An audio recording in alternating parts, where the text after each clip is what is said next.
मतदान के दौरान झबरेड़ा क्षेत्र के लाठरदेवा बूथ पर फर्जी वोट डालने को लेकर हुआ विवाद, 5 घायल। मतदान को लेकर जहां लोकसभा क्षेत्र में मतदाताओं में खुशी का माहौल रहा, वहीं झबरेड़ा विधानसभा क्षेत्र के लाठरदेवा बूथ पर फर्जी वोट डालने को लेकर विवाद खड़ा हो गया।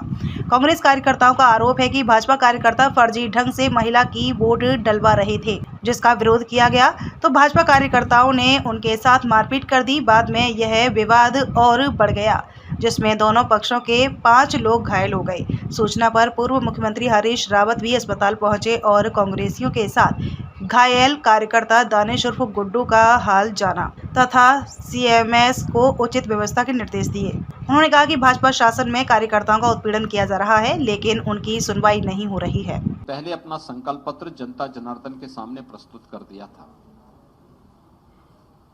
कांग्रेस ने भी अपना घोषणा पत्र जारी किया है। इंडी गठबंधन के अलग अलग दल भी अपने अपने घोषणा पत्र जारी किए हैं। मित्रों,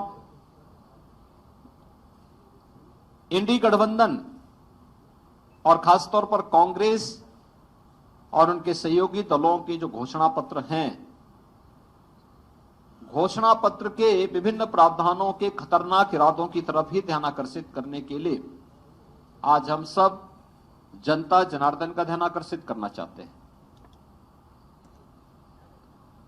जनता जनार्दन का ध्यान, और खास तौर पर इन मुद्दों को लेकर के एक तरफ 1970 के दशक में तत्कालीन प्रधानमंत्री श्रीमती इंदिरा गांधी जी ने देश को गरीबी हटाओ का नारा दिया था।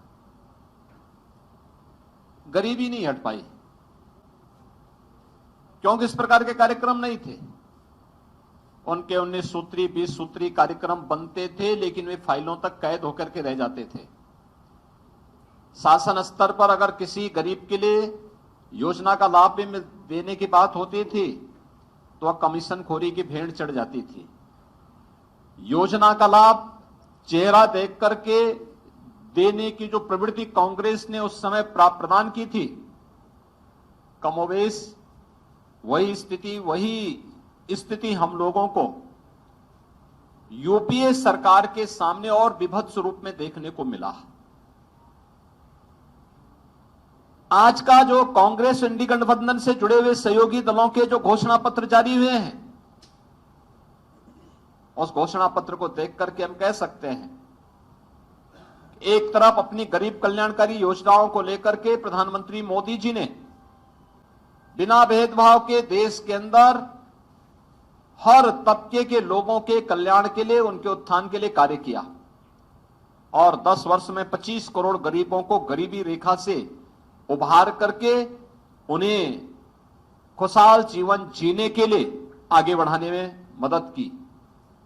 और दूसरी तरफ कोई भी इस प्रकार के प्रमाण कांग्रेस या उसके सहयोगी दल नहीं दे सकते कि जिन्होंने देश के अंदर सर्वाधिक समय तक शासन किया, आखिर इतने लंबे समय तक शासन करके 65 वर्षों से अधिक समय तक देश के अंदर शासन करने के बावजूद उनका पॉलिटिक्स परफॉर्मेंस पर आधारित क्यों नहीं बन पाया था?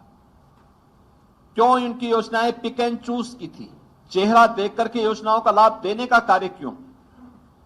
और खास तौर पर अब दादी के दिए गए नारे को पोते के द्वारा किस प्रकार से तोता रटंत की जा रही है कि हम एक झटके में गरीबी हटाएंगे, और गरीबी कैसे हटाएंगे इसका अगर आपको उनके घोषणा पत्र में देखना हो तो यह खतरनाक इरादा भी है और हास्यास्पद भी है। वो कह रहे हैं कि हम लोगों की संपत्ति का सर्वे करवाएंगे और संपत्ति सर्वे करके फिर उस संपत्ति को अपने अनुसार फिर उसका बंदर बांट करेंगे। यानी पहले देश के संसाधनों पर लूटपाट।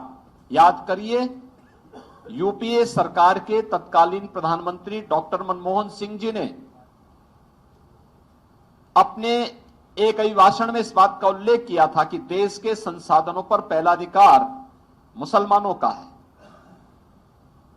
हमारा कहना है, देश के अंदर भारतीय जनता पार्टी ने 4 जातियों की बात की। गरीब है, किसान है, युवा है और महिला है। इसमें किसी जाति की बात नहीं की है,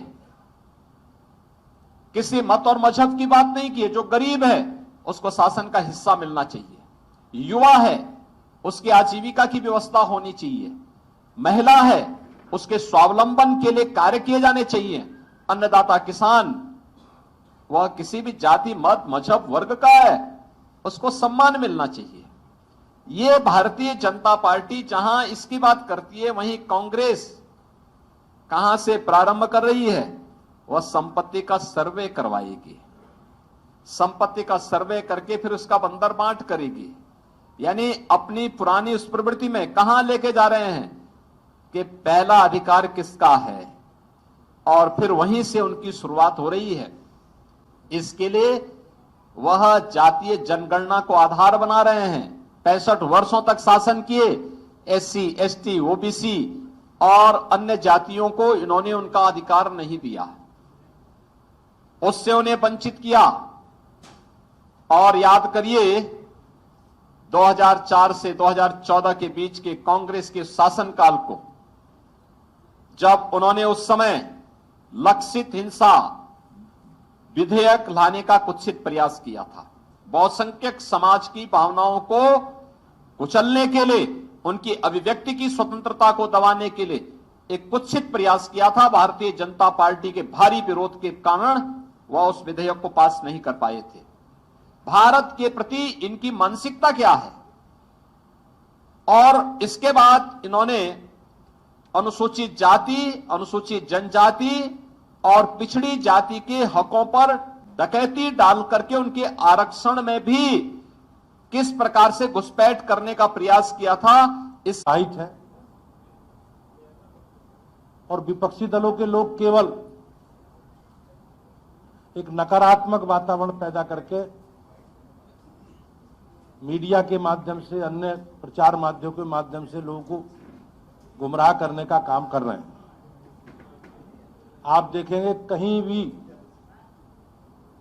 विपक्षी दलों की जनता के बीच में चुनाव में उपस्थिति नहीं दिखती।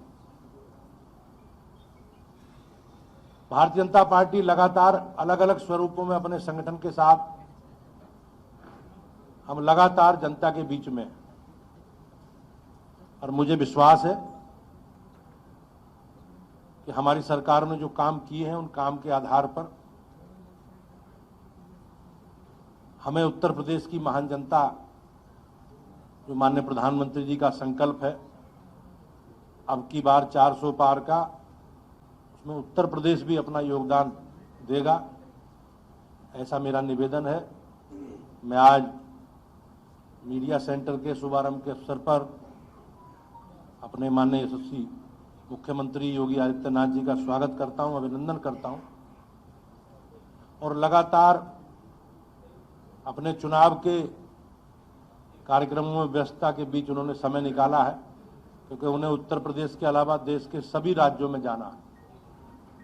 तो मैं उनके प्रति आभार प्रकट करते हुए, हमारी पार्टी का जो संकल्प है हम सब लोग मिलकर उसे पूरा कर रहे हैं, और जिस प्रकार की परिस्थिति और परिस्थितियों के हिसाब से निश्चित रूप से परिणाम हमारी अपेक्षा के अनुसार आएंगे, ऐसा मेरा विश्वास है। मैं एक बार माननीय मुख्यमंत्री जी का और आप सबका इस कार्यक्रम में उपस्थित रहने के लिए बहुत बहुत स्वागत करता हूं। धन्यवाद।